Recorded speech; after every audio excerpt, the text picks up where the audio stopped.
Hi and welcome to the vlog. I'm Tova. This is ParentXP, a special needs family vlog. I hope you are all doing well. I am recording this on the hottest day of the year. So I hope you are all managing to stay cool, stay hydrated, stay safe. It is so hot that my special needs daughter's school has closed today and tomorrow. Anyway, hi. If you're new to this channel, I'm a single special needs mum. I have two beautiful daughters, one of whom has quadriplegic cerebral palsy, epilepsy disorder, gastric reflux disorder. She's non-verbal, non-mobile. She's doubly incontinent. She has a lot of central nervous system issues. She's a very, very complex child. We're regular flyers at our local hospital.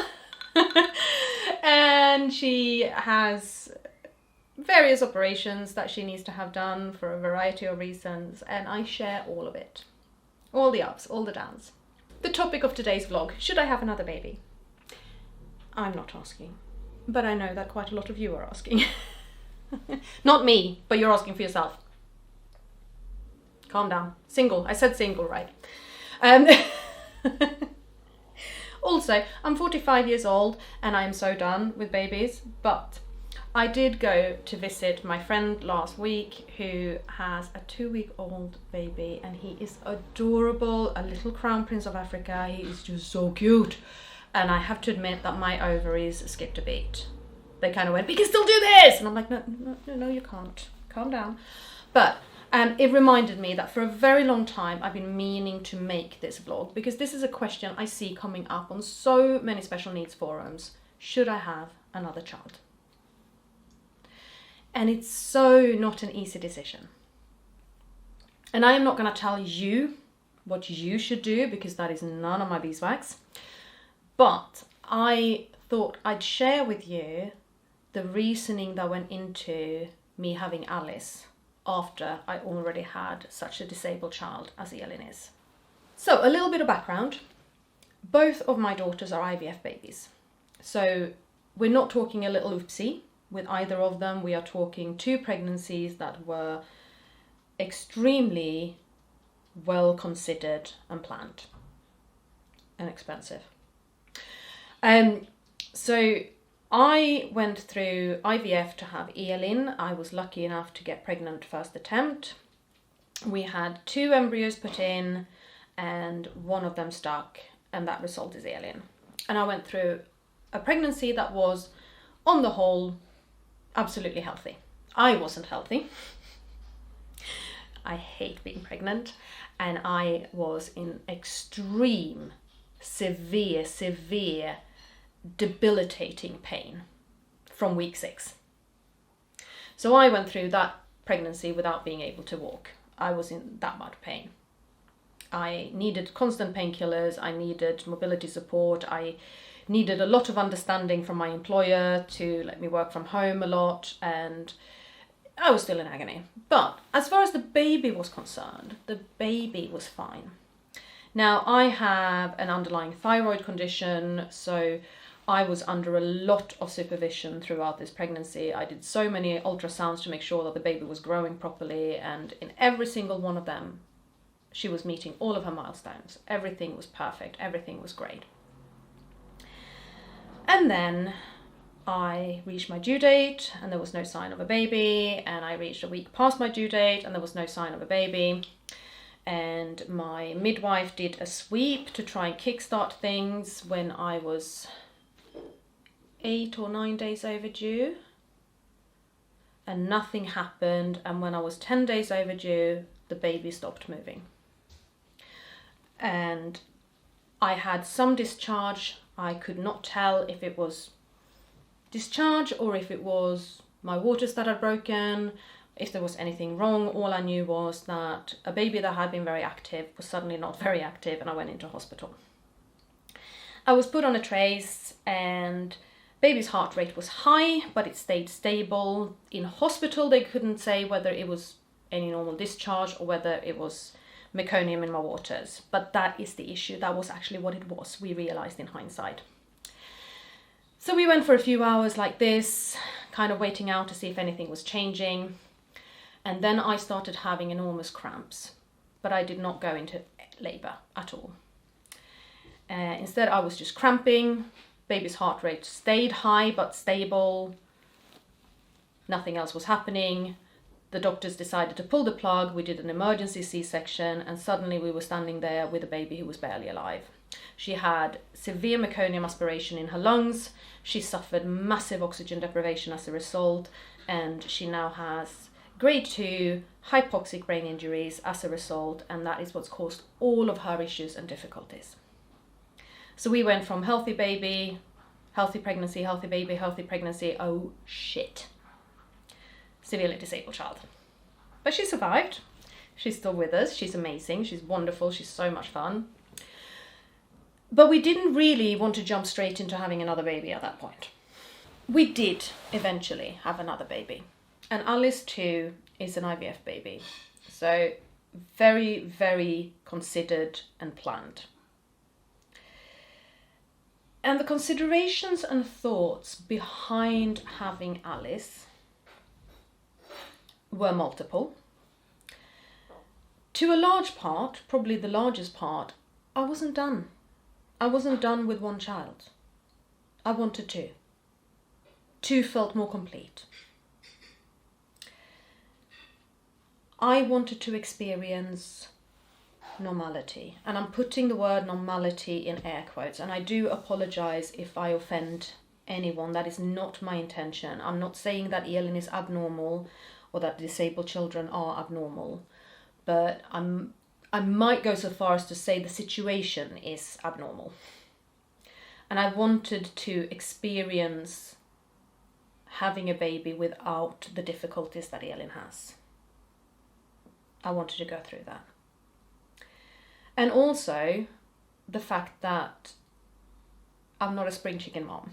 I'm not that young. And Elin is going to need care her entire life. Now, I did not have Alice in order to breed a future carer for Elin. That is not the purpose. But I hope that Alice will choose to be an advocate and a voice for her sister if and when I'm gone and Dad is gone. So those were the reasonings behind me choosing to have another child. It is 3.5 years between the two girls. I was not ready any sooner to do it. And as I was 40 years old when Alice was born, I didn't want to leave it any longer either.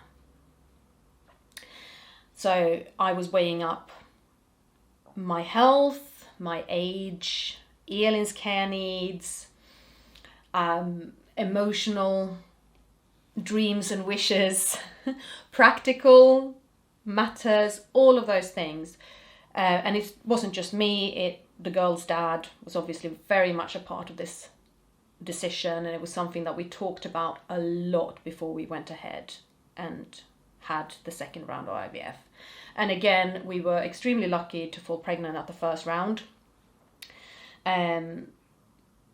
The second round of IVF, we told the clinic that we could not risk twins. We did not want to risk twins. It is a harder pregnancy to go through, and there is a greater risk of complications. That's not to say that twin pregnancies always end in complications, but there is a greater risk, and we just wanted to mitigate anything going wrong. So we only had one embryo transferred back into me at that round of IVF, and that one embryo is Alice. What was it like being pregnant after having had a disabled child? I'm going to be dropping some F-bombs in this one, just warning you now. It was hell. It was fucking awful. I had the wonderful emotional impacts of pregnancy hormones, coupled with yet another pregnancy in which I was in debilitating pain. I was on crutches. I didn't dare to take any painkillers in this particular pregnancy. You know, logically, the painkillers in my first pregnancy had nothing to do with Elin ending up disabled. It's just one of those things that, unfortunately, sadly, thankfully rarely, but still occasionally happens. But I didn't dare to take any. So I was on crutches and I was in pain.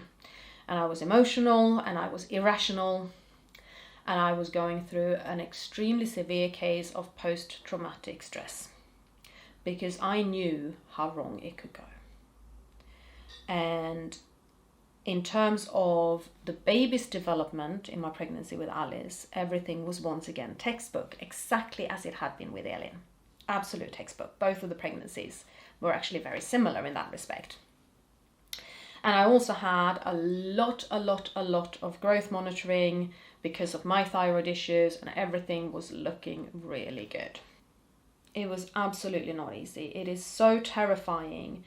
When you're pregnant, you're likely to be a hormonal mess anyway. But add to that PTSD, and you really have a recipe for quite a difficult time. I mostly managed that pregnancy through guided meditations. I refused to use hypnobirthing for personal reasons. It is basically because the hypnobirthing I had come across always started with, your body knows how to give birth, which immediately has me screaming, no it fucking doesn't! And at that point, me and hypnobirthing are not friends. So if you have a better experience with hypnobirthing, or if you're curious about hypnobirthing, please do not take my experience with it as gospel. Go and look it up, try it out, because I know that it has been amazing for so many other people, but for me it wasn't right. I did guided meditations by a man called Michael Seeley. He has an amazing YouTube channel with it must be hundreds of meditations by now, but he does a lot of meditation on pain management and healing and anxiety management and depression management, and I was literally binging Michael Seeley meditations for 9 months, constant, to keep me reasonably functioning. Let's call it that. And I was not happy with the maternity care that I received at my local hospital. I felt that they didn't understand me. I felt like they didn't take me seriously. As soon as they heard that I had had a child who suffered birth injuries, I was dismissed with, oh, you'll have a C-section then. And I didn't want a C-section. I actually wanted to try to give birth. And it just felt so wrong. And when I tried to bring up this fact that, well, I want to try to give birth, I don't want to try to give birth then. And I just felt so dismissed. I felt like they didn't hear me, they didn't talk to me, they didn't listen, they weren't interested. And I did go in, at one point I went in because I was worried about low movements with the baby. And I was put on a trace and left alone. Here's the trace, bye. I'm like, hello, do you not realise what I've gone through here? Is it PTSD, hello, trauma, come and hold my hand, right? So I was really not happy, and I took a late decision to change hospital completely. So a month before Alice's due date, I changed to Luton Hospital, and it was Luton Hospital that saved Elin's life. Elin was born at Stevenage, but she was transferred to Luton, and that's where they saved her life. So I knew from experience that Luton Hospital has an amazing neonatal intensive care unit, and that they can do so much there, so much more there than they can do at Bedford, which is my local hospital and where I really wasn't happy. And when I came to Luton, I got an amazing consultant who truly empathized with where I came from. So she did a number of things. One of the things she did was she put me in touch with one of their midwives who is their loss midwife. This is the woman, the professional hired by this hospital, who works with the parents who suffer infant death. And whilst Elin hadn't suffered infant death, it is still an extremely overwhelming experience to end up with such a disabled baby when you were expecting a healthy baby. And this woman is, God, what's her name? Oh, I'm going to have to try and remember what her name is. It's quite a long time ago now. Elin is nearly 9 and Alice is 5. So, but yeah, she was really good. And it was just fantastic to have this extra person in the hospital who was somebody that knew who I was, knew what I had gone through, and who had the professional training and skills to help me, basically. And other things that this consultant did was she, as I said, she really empathized with why I wanted to try to give birth. properly, vaginally. And she gave me a lot of time talking about it, talking about my feelings and my thoughts behind that wish. And it was because I wanted to experience it. I wanted to know what it was like. Because I had no reference point. I didn't know what it was like going into labor. I didn't know what it was like having contractions. I didn't know any of that. Because I'd had none of that with Elin. Nothing about Elin's birth was normal. And she said, I will let you try. Under a few conditions. If you go into labor before your due date, I will let you try. But I'm not letting you go beyond your due date. You hit your due date, it's a section. And the other thing is, everything has to run perfectly. As soon as we don't have a textbook labor and birth, I'm pulling the plug. And 12 days before Alice's due date, I woke up because I felt my waters break. And I literally flew from the bed into the bathroom, and I was suddenly standing in a puddle of water, clear fluid. And just that experience alone healed 85% of Elin's birth. Because there was no way I could have known that I had meconium in my waters when Elin was born. But I knew without a shadow of a doubt that my waters had broken and they were fine with Alice's birth. So I did go into labour, and it was bloody painful. And we went into Luton Hospital, and I turned up there and I grabbed onto the bench, well, not the bench, the desk in the triage, and kind of went, please tell me I'm in labour. And they took one look at me and said, you're not being triaged, you're going straight into a labour room. And they were, I think a nurse was practically walking with her hands between my legs because she was so convinced I was about to give birth. I came into the room, they investigated me, and they said, you're 3 centimetres. And I have never deflated so fast in my entire life. 3! You're supposed to be 10! So I kindly asked for an epidural, and I was given an epidural, and then I was sitting in happy epidural land, and I was still listening to my guided meditations, and I dilated, and things were moving on, and I wasn't in pain, and everything was beautiful, and I got to 9 centimetres, and that's where we stalled because Alice was sunny side up. Which means that her head was down, but she was facing upwards, so she wasn't in an ideal position to come out. And in the end, Alice ended up being an emergency C-section too. But just having had that experience of an actual progressing labour really helped me no end. It was fantastic. It healed so much. It made me look back at Elin's birth with so much compassion and forgiveness and understanding. That it wasn't something I did wrong. It wasn't something I could have helped. No one could have known.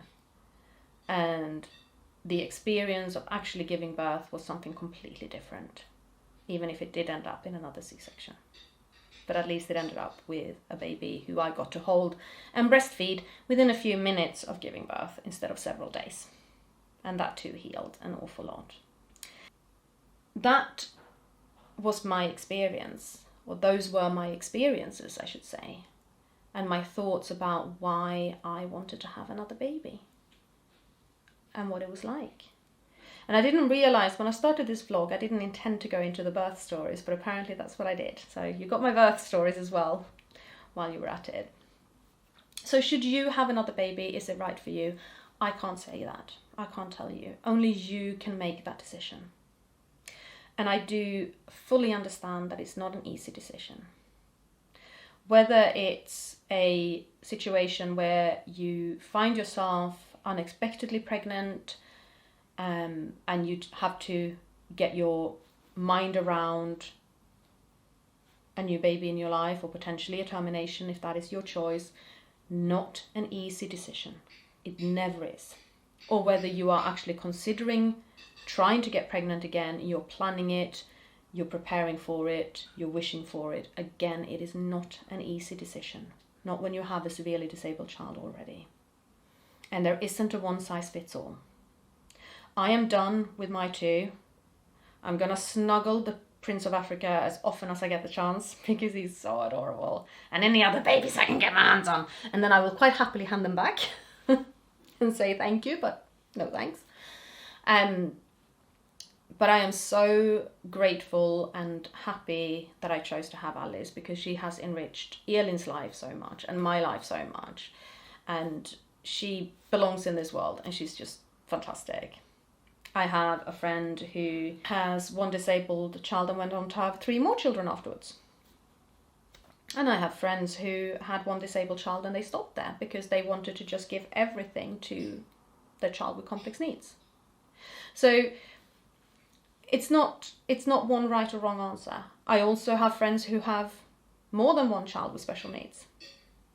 Again, it's not one right or wrong answer. It is what is right specifically for you.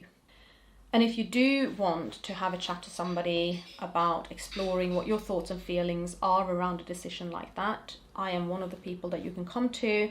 I am now offering life coaching, mindset management coaching services.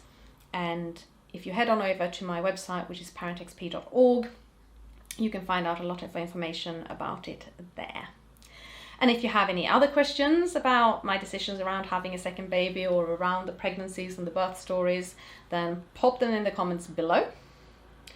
And if you think that this vlog is helpful for somebody else, then make sure to share it. Sharing is caring. And please go on to have a beautiful day. Thank you so much for watching, and I'll see you again very soon. Bye!